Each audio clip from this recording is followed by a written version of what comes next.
Hi friends, ఈరోజు మా నాన్న తన స్థానం భర్తీ చేయమని నిన్ను పంపారేమో కథనం గురించి తెలుసుకుందాం. ప్రభు, నాకు అర్జెంటుగా 5 లక్షలు కావాలి, పంపుతావా అని అమ్మ అడగడంతో నాకు ఆశ్చర్యం వేసింది. ఇప్పుడంత డబ్బెందుకమ్మా అడిగాను. కారణం చెప్పి తీరాలా సూటిగా అడిగేసరికి నేను నీళ్లు నమలాల్సి వచ్చింది. అది కాదమ్మా అంటూ ఏదో చెప్పబోయాను. నా ప్రశ్నకు అమ్మ నొచ్చుకుంటుందని నాకు తెలుసు. కానీ వెనక నుంచి గీత చేస్తున్న సైగలను నిర్లక్ష్యం చేసే పరిస్థితి లేదక్కడ. కొంచెంసేపు మౌనం రాజ్యం చేసింది అక్కడ. ఇక ఊరుకుంటే లాభం లేదనుకుంటూ ఉన్నట్లుండి 5 లక్షల రూపాయలు ఖర్చు పెట్టేంత అవసరమేమొచ్చిందని, ఇచ్చే ముందు ఎందుకో ఏమిటో తెలుసుకోండి అంది గీత గట్టిగా, అవతల సుమతికి వినబడేటట్లుగా. అదే అమ్మా, నీకు ఏమవసరం వచ్చిందో ఏమిటో అని గీత అంటోందంతే. గీత మాటలకు తను ఏమనుకుంటుందోనని భయపడుతూనే సర్ది చెప్పబోయాను. నేనా మాటలు అనటం ఆలస్యం. అట్నుంచి అమ్మ ఫోన్ డిస్కనెక్ట్ చేసేసింది. దాంతో ఏం చెయ్యాలో నాకు అర్థం కాలేదు. నేను మాట్లాడుతూనే ఉన్నాగా, మధ్యలో నువ్వెందుకు కల్పించుకున్నావు విసుగ్గా అన్నాను గీతతో. అయ్యో, నేనేమన్నానండి? అంత అవసరమేమొచ్చిందో చెప్పమన్నాను, అది తప్పే. ఆ మాత్రానికే ఆవిడ అంత కోపం తెచ్చుకోవాలా? అయినా ఆవిడ అడిగింది 5,000 10,000 కాదు, అక్షరాల 5 లక్షల రూపాయలు. ఉన్నట్టుండి తమ్మంటే మీరు మాత్రం ఎక్కడి నుంచి తెస్తారు? ఏదో దోషిని నిలదీసినట్లు సంజాయిషి అడగడం ఏమిటి? బాగాలేదు. అలా అడిగితే ఎవరికైనా కోపం వస్తుంది. అమ్మ సంగతి నీకు తెలుసు కదా, ఒకరితో మాట పడదు. మధ్యలో నువ్వు మాట్లాడకుండా ఉండాల్సింది. మహానుభావా, మీకో దన్నం, మీ అమ్మగారికో దన్నం. డబ్బిచ్చేది మీరు, తీసుకునేది ఆవిడ. మధ్యలో నాదేముంది, బయటదాన్ని. సరేనా? ఇంకెప్పుడు నేను మీ మధ్యకి రాను అని 2 చేతులు జోడించి దన్నం పెడుతూ విసవిసా తను బెడ్రూమ్లోకి వెళ్ళిపోయింది. నాకేం చెయ్యాలో పాలుపోలేదు. మా అమ్మకు ఏకైక వారసుణ్ణి నేను. సాఫ్ట్వేర్ ఉద్యోగినైనా నేను నా ఉద్యోగ ధర్మంలో భాగంగా ప్రస్తుతం బెంగళూరులో పనిచేస్తున్నాను. నాన్న కట్టించిన సొంత ఇల్లు తెనాలిలో ఉండటంతో అమ్మ అక్కడే ఉండిపోయింది. పోతూ పోతూ నాన్న ఆ ఇంటిని అమ్మ పేరున రాసి వెళ్ళిపోయాడు. తన భర్త తిరుగాడిన ఆ ఇంట్లోనే తన శేష జీవితం సాగిపోవాలని అమ్మ కోరిక. అందుకే ఒక స్కూల్లో టీచర్గా పనిచేస్తూ అక్కడే తను కాలం వెళ్ళబుచ్చుతోంది. నాతో వచ్చి ఉండమని నేనెంత బ్రతిమాలినా ససేమిరా అంది. మా ఇల్లు తెనాలిలో ఉంది. అది 2 వాటాల చిన్న పెంకుటిల్లు. ఒక వాటా అద్దెకిచ్చి ఒక వాటాలో అమ్మ ఉంటుంది. నాన్న పెన్షను, తనకి స్కూల్లో వచ్చే జీతము కాక ఇంటి అద్దె కూడా వస్తుండడంతో అమ్మకు హాయిగా గడిచిపోతుంది. అయినా నేను నెల నెల అమ్మ అకౌంట్లో ఎంతో కొంత డబ్బు జమ చేస్తూ వచ్చాను. తనకు డబ్బు అవసరం లేదని అమ్మ చెప్పినా నేను నా సంతృప్తి కోసం డబ్బు పంపేవాడిని. నేను అమ్మకి డబ్బు పంపుతున్నప్పుడల్లా అత్తయ్య గారికి ఎందుకు ప్రతి నెల డబ్బు పంపుతారు? ఆవిడ ఒక్కతికి ఏం ఖర్చులుంటాయి అక్కడ? ఆవిడేమీ అడగట్లేదు కదా, ఎందుకు డబ్బు పంపుతారు అని పోరుతుండేది గీత. అయినా తన మాటలు అసలు పట్టించుకునేవాడిని కాదు. అది నా బాధ్యతగా భావించాడు తప్ప ఎందుకు పంపాలి అని ఎప్పుడూ అనుకోలేదు. కానీ ఇప్పుడు మొదటిసారి నోరు తెరచి డబ్బు కావాలని అడిగింది. అదేమీ చిన్న మొత్తం కాకపోయినా ఆ డబ్బు సర్దటం నాకు పెద్ద కష్టమేమీ కాదు. ఎందుకంటే మా కంపెనీ నాకు 7 అంకెల జీతంతో పాటు కారు, క్వార్టర్స్ లాంటి అన్ని సదుపాయాలు సమకూర్చింది. నిజానికి ఇప్పుడంత డబ్బెందుకు అని నేను అడిగేవాడిని కాదు. కానీ ఎన్నో రోజులుగా డబ్బెందుకు పంపటం అంటూ అనుక్షణం పోరు పెడుతున్న గీత మాటలు నా మెదడులో ఏ మూలో పేరుకుపోయి అసంకల్పితంగా ఇప్పుడు బయటకు వచ్చేసాయి అనుకుంటా. అమ్మకి కోపం వచ్చి ఫోన్ కట్ చేసిందని అర్థమయ్యాక ఇక నాకు నిద్ర పట్టలేదు. నాన్న పోయినప్పటి నుంచి అమ్మే అన్నీ అయ్యి నన్ను పెంచి పెద్ద చేసింది. నాన్న చేసే ఉద్యోగం తనకు రావటంతో ఒక పక్క ఉద్యోగ బాధ్యతలు నిర్వహిస్తూనే మరో పక్క నా ఆలన పాలన ఎంతో జాగ్రత్తగా చూసుకునేది. ఏ లోపము రాకుండా ఎంతో గారాబంగా నన్ను పెంచి పెద్ద చేసింది. అమ్మ ఎంతో క్రమశిక్షణతో నన్ను పెంచటమే నేటి నా ఈ స్థాయికి కారణమనటంలో ఏమాత్రం అతిశయోక్తి లేదు. ఆ తర్వాత నాకు పెళ్లి చేసి తన బాధ్యత నెరవేర్చుకుంది. ఇంత చేసిన అమ్మకి అడగగానే డబ్బు ఇవ్వకపోగా ఎందుకు అని సంజాయిషి అడిగినందుకు నన్ను నేనే నిందించుకున్నాను. ఇక ఆ రాత్రి నాకు నిద్ర కూడా సరిగా పట్టలేదు. అయినా 5 లక్షల రూపాయలు ఏం చేసుకుంటుంది? ఏదైనా గుడి కట్టడానికి చందా ఇస్తోందా, లేకపోతే ఏదైనా అనాథాశ్రమానికి విరాళం ఇస్తోందా? ఉన్నట్లుండి అంత డబ్బెందుకు అడిగింది? ఏదో పెద్ద అవసరమే, లేకుంటే అమ్మ నోరు తెరచి అడిగేది కాదని నాకు తెలుసు. అందుకే నేనే పర్సనల్గా వెళ్ళి 5 లక్షలు అమ్మ చేతికి ఇద్దామని నిర్ణయించుకున్నాను. కానీ ఆఫీస్ పని ఒత్తిడిలో పడి కాస్త ఆలస్యం చేశాను. ఈలోగా శ్యామ్ గాడి నుంచి వచ్చింది ఫోన్. ఏరా, మీ ఇల్లు తాకట్టు పెట్టారట, అంత డబ్బు అవసరం ఏమొచ్చింది నీకు అన్న శ్యామ్ మాటలకు నా బుర్ర తిరిగిపోయింది. ఏం మాట్లాడుతున్నావురా? మేమేమిటి ఇల్లు తాకట్టు పెట్టడం ఏమిటి అన్నాను. అదేంట్రా, నీకు తెలియనట్లే మాట్లాడుతున్నావు? మీ ఇల్లు ఆ బ్రోకర్ పాపారావు దగ్గర తాకట్టు పెట్టి మీ అమ్మ 10 లక్షలు తీసుకున్నారట. నాకు ఇప్పుడే తెలిసింది. నేనేమీ మాట్లాడలేకపోయాను. నాతో ఒక్క మాట అయినా చెప్పకుండా అమ్మ ఇల్లు తాకట్టు పెట్టడం ఏమిటి అనుకున్నాను. నేను డబ్బు పంపలేదని అమ్మ ఈ పని చేసిందా? అసలు సంగతేంటో కనుక్కుందామని అమ్మకు ఫోన్ చేశాను. కాల్ కలవకపోవడంతో మళ్ళీ శ్యామ్కు ఫోన్ చేశాను. అరే అమ్మ, ఫోన్ కలవటం లేదు, ఒకసారి అమ్మ దగ్గరికి వెళ్ళి నాతో మాట్లాడమని చెప్పవా అంటూ. శ్యామ్ సరేనన్నాడు. మరో 10 నిమిషాల తర్వాత వాడి నుంచి ఫోన్. ప్రభు, మీ ఇంటికి తాళం వేసి ఉందిరా, అద్దెకున్న వాళ్ళని అడిగాను, వాళ్ళు అమ్మ గుంటూరు వెళ్ళిందని చెప్పారు అంటూ. మళ్ళీ అమ్మ ఫోన్కి ట్రై చేసి కలవకపోవడంతో నాకెందుకో గాబరా పుట్టింది. అందుకే మర్నాడు సాయంత్రం 6:30కు బెంగళూరులో ఫ్లైట్ ఎక్కాను. విజయవాడలో దిగగానే అమ్మకు ఫోన్ చేశాను. అదృష్టవశాత్తు కాల్ కలిసింది. వెంటనే నేను తెనాలి వస్తున్నట్లు చెప్పాను. అది విని అమ్మ, నేనిప్పుడు తెనాలిలో లేను నాన్న, గుంటూరులో ఉన్నాను, నువ్వే పని చెయ్యి, రజనీ అక్క ఇంటికి వచ్చేయి అంది. రజనీ మా పెద్దనాన్న కూతురు, గుంటూరులో ఉంటుంది. బావకి టెలిఫోన్ డిపార్ట్మెంట్లో ఉద్యోగం. ఇంట్లో అడుగు పెట్టేసరికి అక్క ఎదురొచ్చి, రారా, పిన్ని చెప్పింది నువ్వు వస్తున్నావని. తను ఇందాకే ఆసుపత్రికి వెళ్ళింది, నువ్వు స్నానం చేసి ఫ్రెష్ అయ్యావు, ఈలోగా తను వచ్చేస్తుందిలే అంది. ఆ మాట వినగానే నేను కంగారు పడి ఆసుపత్రికా, ఎందుకు, ఏమైంది అమ్మకేని అడిగాను. పిన్నికేమీ కాలేదురా, గాబరా పడకు, తెలిసిన వాళ్ళకి ఎవరికో ఆరోగ్యం బాగా లేకపోతే తనే ఇక్కడ గవర్నమెంట్ ఆసుపత్రిలో చేర్పించిందట. తెలిసిన వాళ్ళ? ఎవరక్క? ఏమోరా, నాకు సరిగా తెలీదు. ఒకసారైనా పిన్నితో నేను ఆసుపత్రికి వెళ్ళొద్దామనుకున్నాను, కానీ ఎక్కడా, ఈ మధ్య ఒక స్కూల్ టీచర్గా చేరాను, దాంతో ఇక ఆసుపత్రికి వెళ్ళటానికి కుదిరితేనా? సరేలే, నేను వచ్చాగా అదంతా నేను చూసుకుంటాలే అన్నాను. తొందరగా ఫ్రెష్ అప్ అయ్యి వచ్చేసేయి, ఎప్పుడు తిన్నావో ఏమిటో, వంట రెడీ అయింది, ఇదిగో క్షణాల్లో వస్తా అంటూ బాత్రూంలోకి వెళ్ళబోతుండగా వెనక నుంచి, గుర్తొచ్చిందిరా, పిన్ని ఆసుపత్రిలో చేర్చింది ఎవరో శంకరాన్నట, నీకు తెలిసే ఉండొచ్చు అన్న అక్క మాటలు వినిపించి ఆశ్చర్యపోయాను. శంకరం, ఈ పేరు నా చిన్నప్పటి నుంచి నా చెవుల్లో మారుమోగుతూనే ఉంది. నా ఊహ తెలిసేసరికే నాన్న చనిపోవడంతో ఇక నాకు అమ్మే లోకమైంది. అమ్మ డ్యూటీకి వెళ్తూ నన్ను మా స్కూల్ దగ్గర డ్రాప్ చేసి వెళ్ళేది. అయితే మాకేమీ సొంత వెహికల్ ఉండేది కాదు. ఉదయాన్నే మేము బయలుదేరే సమయానికి శంకరం తన రిక్షాతో మా ఇంటి ముందు రెడీగా ఉండేవాడు. సాయంత్రం నా స్కూల్ అయిపోయే టైంకి మళ్ళీ స్కూల్ దగ్గర ప్రత్యక్షమయ్యేవాడు. నన్ను ఇంటికి తెచ్చి నాతోనే ఉండి నన్ను ఏవేవో ఆటలు ఆడించేవాడు. తర్వాత మళ్ళీ వెళ్ళి అమ్మని ఆఫీస్ నుంచి ఇంటికి తీసుకొచ్చేవాడు. సెలవు రోజుల్లో కూడా మేము ఎక్కడికన్నా వెళ్ళాలంటే ముందే అమ్మ చెప్పి ఉంచేదేమో. సరిగ్గా ఆ టైం కల్లా మా ఇంటి ముందుండేవాడు.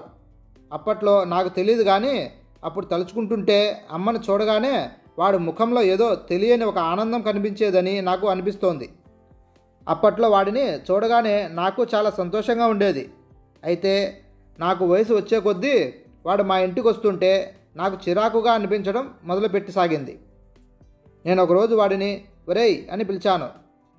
వెంటనే అమ్మ నన్ను దగ్గరకు తీసుకుని, తప్పు నాన్నా, శంకర్ నీకన్నా పెద్దవాడు కదా, అలా పిలవచ్చా అంటూ సున్నితంగా మందలించింది. ప్రతిరోజు శంకరం నన్ను స్కూల్ దగ్గర దింపటం, తిరిగి ఇంటికి తీసుకెళ్ళటం, అమ్మ వచ్చేదాకా నన్ను ఆడించటం, మేము ఎక్కడికి వెళ్ళాలన్నా అతగాడి రిక్షాలోనే వెళ్ళటం చూశాక మా స్కూల్లో అందరూ మాట్లాడుకోవడానికి అది ఒక పెద్ద టాపిక్ అయిపోయింది. ఒక పేరెంట్ టీచర్ మీటింగ్కి అమ్మ వెనకే వాడు కూడా వచ్చి ఓ పక్కగా నిలబడ్డాడు. అది చూసి మా క్లాస్మేట్ ఒకడు నాతో డైరెక్ట్గా, మా అమ్మతో మా నాన్న వచ్చాడు, మీ అమ్మతో మీ రిక్షావాడు వచ్చాడేంట్రా, కొంపదీసి వాడే మీ నాన్న ఏమిటి అంటూ వెగిలిగా నవ్వేసరికి నాకు ఒళ్ళు మండిపోయి వాడిని కింద పడేసి కుమ్మేశాను. అది పెద్ద గొడవై ప్రిన్సిపాల్ దాకా కంప్లైంట్ వెళ్ళడం, ఆయన నాకు వార్నింగ్ ఇవ్వడం కూడా జరిగింది. అప్పటి నుంచి మా అమ్మని ఎవడో అలా కామెంట్ చేయడానికి కారణమైన శంకర్ గాడిని చూస్తే ఒళ్ళు కంపరమెత్తడం మొదలుపెట్టింది. అసలెవడు వీడు, ప్రతిరోజు మా ఇంటికి ఎందుకు వస్తాడు, నిప్పులాంటి మా అమ్మ వీడి మూలంగా మాట పడవలసి వచ్చింది కదా, ఊర్లో ఇక రిక్షాలే లేనట్టు అమ్మ అన్నిటికీ వాడినే ఎందుకు పిలుస్తుంది, అన్నీ జవాబు లేని ప్రశ్నలే. ఇక ఉండబట్టలేక ఒకరోజు డైరెక్ట్గా అమ్మని అడిగేశాను, అసలు వాడెవడు మన ఇంటి చుట్టూ తిరగటానికి, మనకేమైనా చుట్టమా పక్కమా అంటూ. అంతే, ఆ రోజు అమ్మ ఉగ్రవతారాన్నే చూశాను. నా మీదే అమ్మ విరుచుకుపడింది. అమ్మకు అంత కోపం ఎందుకు వచ్చిందనేది అప్పుడే కాదు ఇప్పటికీ నాకు అర్థం కాని విషయం. ఆఫ్టర్ ఆల్ ఒక రిక్షా వాడికి అంత చనువివ్వటానికి కారణమేమిటో నాకు తెలియలేదు. నాకు తెలిసి మా అమ్మ నా మీద చెయ్యి చేసుకోవటం అదే మొదలు. అఫ్కోర్స్ అదే చివరిసారి కూడా. కానీ అది ఆ శంకరం గాడి కారణంగానే అవటంతో నాకు వాడి మీద ద్వేషం పెరిగిపోసాగింది. ఆ తర్వాత అమ్మతో చాలాసార్లు బయటికి బయలుదేరినా నేను ఆ శంకర్ గాడి రిక్షాను చూసేసరికి నేను రాను, నువ్వు వెళ్ళిరా అమ్మా అనేవాడిని. అప్పుడప్పుడు మేము ఎక్కడికన్నా వెళ్ళాలనుకుని ఆటోలో వెళ్దామమ్మా అని నేనంటే, ఎందుకు నాన్న డబ్బులు దండగా, మన శంకర్ రిక్షా అయితే తక్కువలో వస్తుంది కదా అనేది. నేను సమాధానం చెప్పేవాడిని కాదిక. రిక్షాలో నేను రానంటే అమ్మ ఆ శంకర్ గాడి బీదతనాన్ని వర్ణించి వాడి రిక్షా ఎక్కితే వాడికి సాయం చేసినట్లవుతుందని చెప్పేది. అప్పటిదాకా నాతో ఎంతో నవ్వుతూ ప్రేమగా మాట్లాడుతూ ఉండే అమ్మ ఆ శంకరగాడు కనిపిస్తే చాలు నన్ను వదిలేసి వెళ్ళి వాడితో నవ్వుతూ మాట్లాడుతూ కూర్చునేది. నిజం చెప్పొద్దు, నాకు ఆ సమయం కోపం నశాలానికి అంటేది. వాడి మీద పడి రక్కాలని అనిపించేది. ఒకరోజు వాడు వీడి పెళ్ళాము వచ్చి మా ఇంట్లోనే మెక్కి వెళ్ళేవాళ్ళు. ఆ రోజు నాకు తిండి సహించేది కాదు. ఆ రోజు తరగతి నుంచి అమ్మ నన్ను కోరుకొండ సైనిక్ స్కూల్లో వేసింది. ఆ రెసిడెన్షియల్ స్కూల్ చేరాక మా ఇంటి వాతావరణం నుంచి దూరమైనందుకు బాధగా ఉన్నా ఆ శంకర్ గాడిని చూసే బాధ తప్పినందుకు ఎంతో ఆనందం కలిగించిందనే చెప్పాలి. అందుకే చదువు మీద ఎక్కువగా శ్రద్ధ పెట్టాను. నెలకోసారి అమ్మ వచ్చేది. క్రమంగా నేను ఆ శంకర్ గాడి గొడవ మర్చిపోయాను. అమ్మ ప్రేమలోని మాధుర్యాన్ని పొందగలిగాను. అక్కడ చదువైపోయాక హైదరాబాదులో ఇంజనీరింగ్ పూర్తి చేయటము, ఉద్యోగం రావటము, పెళ్లి జరగటము అన్నీ వరుసపెట్టి అయిపోయాయి. ఈ గొడవల్లో పడి ఆ శంకర్ గాడిని పూర్తిగా మర్చిపోయాను. కానీ ఇప్పుడు ఏదో పాతగాయం రేపినట్లు అక్క ఆ శంకర్ గాడి పేరు చెప్పేసరికి నాకు మనసంతా వికలమైపోయింది. ఏ అర్ధరాత్రో కానీ నిద్రాదేవత నన్ను కరుణించలేదు. ఆసుపత్రి నుంచి అమ్మ ఎప్పుడొచ్చిందో కూడా తెలియలేదు. పొద్దున లేచాక అమ్మతో మాట్లాడదాంలే అనుకున్నా. నేను లేచేసరికి అమ్మ ఆసుపత్రికి వెళ్ళిపోయిందని అక్క చెప్పేసరికి దిగ్భ్రాంతికి లోనయ్యాను. నేనేదో అనబోతుండగా అక్క నాతో, ఒరే ప్రభు, ఆ శంకరం గారికి ఈరోజు సర్జరీ ఉందట, అందుకే పిన్ని తొందరగా వెళ్ళిపోయింది. నువ్వు లేచాక ఒకసారి తెనాలి వెళ్ళి ఇంట్లో బెరువాలోంచి కొన్ని చీరలు తీసుకురమ్మని చెప్పిపోంది.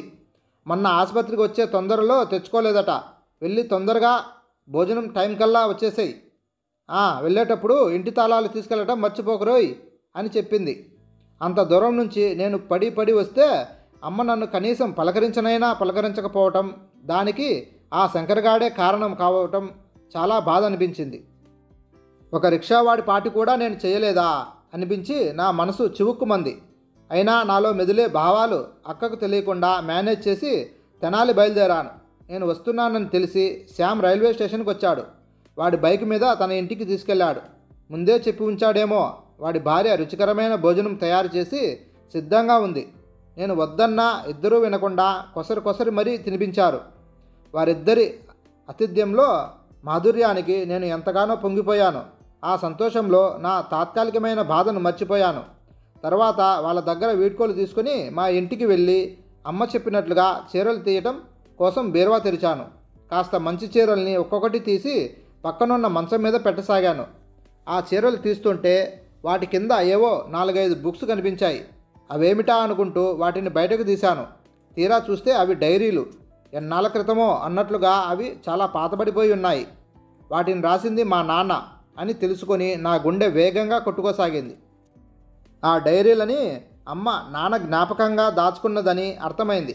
మొదట నాకెందుకులే అనుకుంటూ ఆ డైరీలు లోపల పెట్టేయబోయాను. కానీ నేను కళ్ళు తెరిచాక సరిగ్గా కల్లారా చూసుకోలేని మా నాన్నని ఆ డైరీలోనైనా చూద్దామనుకుని ఒక్కో డైరీ తిరగేసాగాను.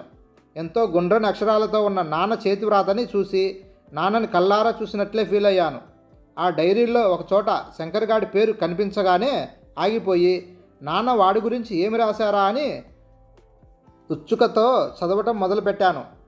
మా పెళ్ళయి ఈ రోజుకి సరిగ్గా సంవత్సరం గడిచింది. సుమతి నాతో ఈరోజు ఒక శుభవార్త చెప్పింది. నా ఆనందానికి అవధులు లేవు. త్వరలో మా ఇంట్లో ఒక బుజ్జిబాబు నడయాడబోతున్నాడన్న సంగతి నన్ను ఉక్కిరిబిక్కిరి చేయసాగింది. ఈ సంతోష సమయంలో సుమతిని సెకండ్ షో సినిమాకి తీసుకెళ్దామని ప్లాన్ చేశాను. కానీ తనకు అలా అర్ధరాత్రి సినిమాలకి పోవటం ఏమాత్రం ఇష్టం లేదని మర్నాడు మ్యాట్నీకి వెళ్దామని అంది. కానీ నేను ఒప్పుకోలేదు. ఆ రోజే వెళ్ళాలని బలవంతం చేయటంతో సరేనంటూ బయలుదేరింది. ఇద్దరం సినిమా బాగా ఎంజాయ్ చేశాం. సినిమా అయిపోగానే నా స్కూటర్ మీద ఇంటికి బయలుదేరాం. సిటీ అంతా నిద్రలో జోగుతున్నట్లుగా ఉంది. అప్పటికే రాత్రి 1 గంట దాటడంతో రోడ్లన్నీ నిర్మానుష్యంగా ఉన్నాయి. ఇద్దరము సినిమా గురించి మాట్లాడుకుంటూ వస్తున్నాము. మేము వెళ్తున్న దోవలో ఒకచోట రోడ్ల పక్కన కొన్ని లారీలు పార్కు చేసి ఉన్నాయి. వాటిని దాటుతుండగా ఉన్నట్టుండి 4 అగంతకులు మాకు అడ్డం రావటంతో స్కూటర్ బ్యాలెన్స్ తప్పి ఇద్దరము కింద పడిపోయాం. ఇద్దరు నన్ను పెడరెక్కలు విరిచి పట్టుకున్నారు. మిగిలిన ఇద్దరు నా మీద పడి కొట్టసాగారు. సుమతి నన్ను విడిపించటానికి శతవిధాల ప్రయత్నిస్తూనే గట్టిగా కేకలు వేయసాగింది. వాళ్ళు కొట్టిన దెబ్బలకి దాదాపుగా నాకు స్పృహ పోయినంత పనైంది. నేను చనిపోయాననుకున్నారో ఏమో. వాళ్ళు నన్ను వదిలేసి సుమతిపైకి లగించారు. వాళ్ళు ముష్టిఘాతాలకి నేను తీవ్రంగా గాయపడి ఒక అంగుళం కూడా కదలలేనట్లుగా నిర్వీర్యుడిపోయాను. వాళ్ళతో పెనుగులాడుతూనే తను నాకేసి చూసి అరుస్తోంది. తన ప్రాణాలు పోయినా సరే వాళ్ళకి మాత్రం లొంగకూడదని నిర్ణయించుకున్నట్లుగా వాళ్ళ మీద తిరగబడింది. కానీ వాళ్ళు 4. తను ఒంటరి ఆడది. వాళ్ళ పశుబలం ముందు తన బలం ఏమీ పనిచేయలేదు. ఎలాగైనా సరే నా సుమతిని రక్షిద్దామని నేను నా సర్వశక్తులు ధారపోసి లేవటానికి ప్రయత్నిస్తుండగా అనుకోని సంఘటన ఒకటి జరిగింది.